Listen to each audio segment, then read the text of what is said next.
Sai TV వాళ్ళు నిజంగా ఎంత అందరికీ ప్రతి ఒక్కళ్ళకి సాయిబాబా మీద ఎంతో ప్రేమతో భక్తితో ఇలాంటి పూజలు ప్రతి వాళ్ళు జరుపుకుంటున్నారు.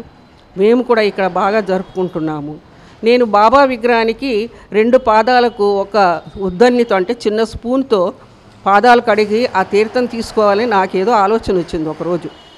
అలా చేసుకుంటూ ఉంటే అనుకోకుండా ఈ సాయి టీవీ వాళ్ళు పాదాలు పెట్టారన్నమాట. వచ్చి పూజ చేసి పాదాలు తీసుకోవచ్చని. చూడండి ఎలాగో నిజంగా మేము వెళ్ళి ఆ రోజు పాదాలు ఇచ్చే రోజు అక్కడ బాగా అర్చన అవన్నీ పూజ అదంతా జరిగి ఆ పాదాలు తెచ్చుకొని ఇప్పుడు రోజు పాదాలకు అభిషేకం. శివలింగానికి రత్నలింగాలు కూడా తెచ్చారు, బాణలింగాలు కూడా మా దగ్గర ఎంతమందో తీసుకెళ్ళారండి.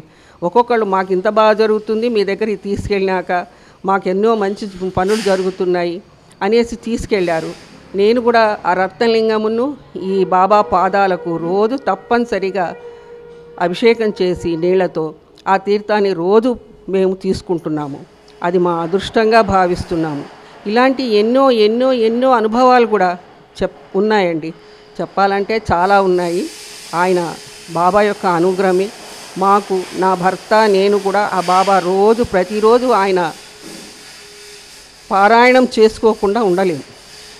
తర్వాత డైరీలు తీసుకున్నప్పుడు డైరీలో ఏం రాయాలి, నేను మనకు అంత డైరీలో రాయవలసినవి ఏమున్నాయి అనుకున్నాను. కానీ ఇప్పుడు ప్రతిరోజు ఒక పేపర్లో ఓం సాయి ఓం సాయి అని అలా రాసుకుంటున్నారనమాట. అది తప్పనిసరిగా ప్రతిరోజు రాస్తూ ఉన్నాను. ఇలా ఏదో ఒక రకంగా బాబా మా చేత ఇవన్నీ జరిపిస్తున్నాడండి. ఇది చాలా ఆనందంగా ఉంది. నిజంగా ఇది మా అదృష్టంగా కూడా భావిస్తున్నాం అన్నమాట.